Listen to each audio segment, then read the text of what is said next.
Atenção! Começa agora uma teleaula de Geografia do Ensino Médio. Você vai assistir a teleaula de número 17. Bons estudos!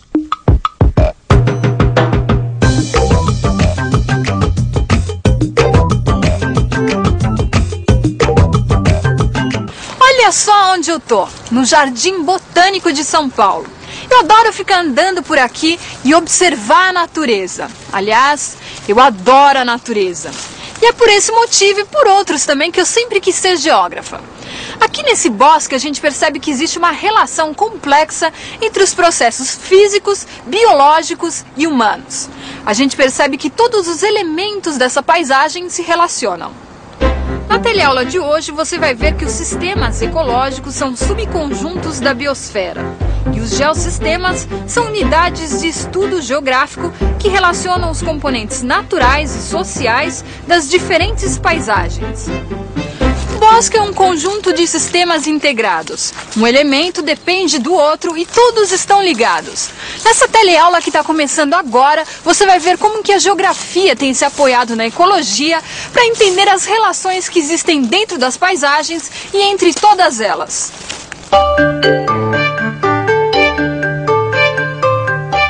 Por que devemos descobrir as ligações dos processos naturais e tratar essas interações como parte de sistemas? Os sistemas são conjuntos estruturados. É possível definir as relações entre as suas partes. O relógio também é um sistema. A gente pode definir todas as relações que existem entre as partes de um relógio, como uma engrenagem faz a outra funcionar e como todas juntas fazem o relógio andar. Os geógrafos e os ecólogos procuram explicar as ligações complexas que existem entre os elementos naturais e sociais. São essas ligações que formam e modificam as paisagens. Os ecólogos são os estudiosos da natureza. Eles se preocupam com o futuro do nosso planeta. Olha, o João Carlos, por exemplo, ele está coletando dados para uma pesquisa que ele está fazendo sobre o impacto ambiental provocado pela poluição desse rio aqui. João Carlos, como é que funciona o trabalho do ecólogo? A ecologia é a ciência dos seres vivos e das trocas de energia. Os intercâmbios que acontecem entre os vários organismos da natureza. Nós estudamos como a energia é transformada pelos seres vivos. Então a gente estuda a fotossíntese, o metabolismo e a cadeia alimentar. E é isso que eu estou fazendo aqui. A ecologia e a geografia querem explicar os elementos que compõem a natureza, para tentar prever o seu comportamento dinâmico, as mudanças das paisagens. É por isso que as paisagens são comparadas aos sistemas. É uma maneira de tentar relacionar os elementos que as compõem e os processos que as formam. Um sistema pode ser definido como um conjunto de elementos, materiais ou seres vivos, desde que haja alguma relação entre eles. A biosfera pode ser analisada como um sistema. Ela cobre toda a superfície terrestre e é um grande conjunto com todos os seus elementos ligados. E nesse conjunto enorme existem várias interações entre suas diferentes partes. São subconjuntos que estão ligados entre si.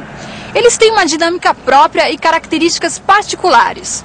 Esses subconjuntos da biosfera são chamados de sistemas ecológicos ou ecossistemas. Quer dizer, são unidades de análise, com os limites definidos pelo pesquisador. Pode ser esse jardim botânico inteiro, ou então esse lago, ou até mesmo uma dessas árvores. Então, essa árvore faz parte do sistema ecológico. Para a ecologia, o lugar representa apenas um suporte para os fenômenos biológicos. É o biótopo, o lugar da vida. Quer dizer, os ecólogos consideram o lugar só como uma das partes do ecossistema. Na geografia é diferente. O biótopo se destaca pela sua importância. Um dos fatores que mais influenciam na formação dos biótopos é o relevo. É por isso que o estudo das formas do relevo, a geomorfologia, se desenvolveu mais do que outros ramos da geografia físico-natural. Desde 1970, nós, geógrafos, temos atualizado nossos estudos da natureza. Nós estamos incorporando os ecossistemas em nossas análises. Mas, na perspectiva geográfica, o meio natural não é visto somente por seus componentes biológicos.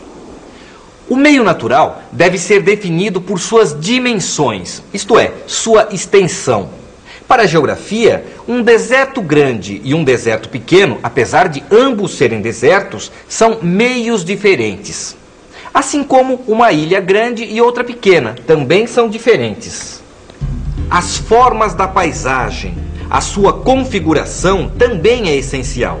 É a maneira que a gente tem para avaliar sua simetria, regularidade, espessura e orientação. Quer dizer, a partir da sua configuração, a gente pode observar a quantidade de plantas e de árvores, como elas estão dispostas e de que tipo são. E o terceiro fator de identificação de um meio natural é a sua localização. Cada paisagem é diferente. Cada uma depende da sua localização na esfera terrestre, na geosfera. Assim, as nascentes de um rio têm características bem diferentes de sua embocadura junto ao mar. Os meios naturais são definidos de acordo com as relações entre outros meios vizinhos. O geógrafo analisa as paisagens como se elas fossem um mosaico, um quebra-cabeças. Cada pedaço de ecossistema só tem sentido quando está se relacionando com os outros pedaços. Os pedaços de ecossistema são como as partes de um relógio, as engrenagens. O relógio só funciona quando todas as suas engrenagens, que são ligadas umas nas outras, funcionam juntas. E é assim também com os ecossistemas. Suas partes são ligadas umas nas outras. E os ecossistemas também se relacionam uns com os outros. Uma floresta equatorial numa ilha não faz parte do mesmo meio natural que uma floresta equatorial na faixa costeira. Nenhuma floresta em cima de uma montanha é a mesma que uma outra no interior do continente. São as características de cada paisagem que aparecem em sua fisionomia. É o que faz uma ser diferente da outra. Para definir as ligações que existem entre as paisagens e entender o seu funcionamento, a geografia delimita outros subconjuntos. São os geossistemas. Eles nos ajudam a entender as relações que existem entre os diferentes componentes naturais e sociais da paisagem. Olha como esse geossistema é grande, olha. A grande floresta quente e úmida das regiões equatoriais. E esse aqui é outro, viu? Porque os espaços marinhos também podem ser considerados como um grande geossistema. Certo. Podemos distinguir geossistemas menores quando consideramos uma extensão mais reduzida. Quer dizer, quando a gente destaca uma área menor. Esses espaços de dimensões menores são geótopos, o lugar na Terra. O geótopo pode ser um bosque, um campo plantado ou uma pequena cidade, se esses são os objetos da minha análise. Os lugares passam a ser geótopos quando estão sendo estudados. O mais importante é a gente ter consciência de que qualquer alteração ou transformação de um dos elementos dos geótopos pode provocar mudanças em todo o sistema. Quer dizer, se acontece alguma destruição no componente menor, isso pode afetar a estabilidade da paisagem global. A paisagem global pode ser afetada de várias maneiras. A enorme poluição nas grandes cidades e nos centros industriais acaba transformando a paisagem de boa parte do mundo. A exploração biológica dos geossistemas, quer dizer, a maneira como os seres vivos utilizam os recursos naturais, deve ser feita de acordo com o potencial ecológico do meio natural. Os meios naturais devem ser utilizados de uma maneira inteligente. Em cada geossistema, os recursos dependem do meio natural, do relevo, do clima e da distribuição de água. É o potencial ecológico, que deve ter a sua vegetação, o solo e a fauna explorados de maneira equilibrada. A ação humana, também chamada de ação antrópica, é fundamental nos geossistemas. Somos nós que estabelecemos a relação mais importante entre o potencial ecológico e a exploração biológica.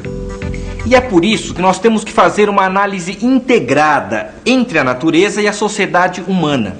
A classificação em geossistemas ajuda a compreender os processos que ocorrem na superfície da Terra. E o seu estudo engloba fatores econômicos e sociais.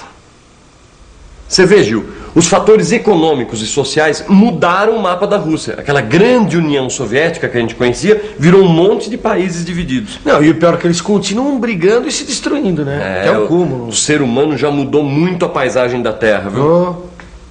A ecologia das paisagens, ou a geoecologia, é um novo ramo do conhecimento que vem se desenvolvendo muito nos últimos anos. É um estudo integrado das condições naturais e sociais. Para decifrar as ligações complexas que existem entre as paisagens e dentro de cada uma delas, os seres humanos e suas atividades são elementos da maior importância. As grandes cidades mundiais mostram bem como a ação humana pode alterar as condições naturais. Mas não é só isso. As metrópoles são também centros de inovação. Do ponto de vista da ecologia das ideias e da cultura, a metrópole é a essência do meio técnico inovador. O lugar aonde nascem as ideias de proteção da natureza e todas as suas espécies. É muito fácil definir uma metrópole como cidade grande de funções múltiplas e com uma estrutura urbana bem caracterizada, metrópole central, metrópole intermediária, metrópole externa, fatos que podem ser observados em qualquer grande cidade brasileira. Mas, via de regra, a gente esquece de falar do papel da metrópole em termos culturais, em termos de sua influência vitalizadora, potencializadora do processo civilizatório. As cidades grandes, as áreas metropolitanas, têm um conjunto de universidades, têm bibliotecas mais diversificadas e mais modernizadas, e tem na sua área central uma tendência para copiar ou inovar dentro das tecnologias disponíveis. São Paulo, por exemplo, tem uma avenida no espigão central que divide os dois vales, do Tietê e do Pinheiros, que não fica nada a dever a nenhuma avenida do mundo, né? Só que o significado social e econômico dessa avenida significa mundialização. Ali estão os bancos de todas as partes do mundo competindo entre si dentro do plano econômico e financeiro. E ali também está toda uma população que encontra trabalhos dentro das suas profissões. As duas coisas mais sedutoras que a cidade apresenta, tanto para a pobreza quanto para a classe média e para as pessoas que vêm da rede urbana que fica sob o controle da cidade, são, em primeiro lugar, a sedução do aumento do tempo de participação do cidadão na vida da cidade. À noite prossegue o dia através de novas funções na cidade grande e na área metropolitana, enquanto que os pobres procuram a cidade grande por causa do trabalho e, infelizmente, vão se acantonar em espaços opressores de favelas. Se pudesse, a favela gostaria de estar na Praça da Sé. Não está na Praça da Sé, mas os pobres que migraram do desesperante espaço opressor das favelas, as crianças e os menores abandonados transitam pelas praças mais tradicionais das cidades grandes, o que é uma coisa dramática. A percepção de todos esses fatos nos conduz a uma ideia central do ponto de vista cultural. Há que encontrar meios de homogeneizar, de diminuir as distâncias sociais e de redirecionar os menores abandonados para tipos de atividade mais condizentes com o processo cultural civilizatório. Pensando desse ponto de vista, a gente consegue entender melhor as cidades. Agora fique atento que é hora da revisão. E atenção, se liga aí que é hora da revisão. Na teleaula de hoje, você viu que sistema é um conjunto de elementos, materiais ou seres vivos, se podemos encontrar ou definir alguma relação entre eles. Aprendeu que os sistemas ecológicos ou ecossistemas são subconjuntos da biosfera. Eles estão em contato entre si e foram definidos a partir das relações entre os seus seres vivos. Você viu que os geossistemas são unidades de análise geográfica com relações estabelecidas entre os componentes naturais e sociais da paisagem. E por último, você viu que através dos geossistemas é possível uma análise integrada entre a natureza e a sociedade humana. Depois de perceber que a cidade também é um centro de inovações, deu até vontade de dar um passeio e respirar um pouco as ideias, a cultura. Você também estude, faça os seus exercícios e depois vai dar uma volta pela sua cidade. Até logo mais!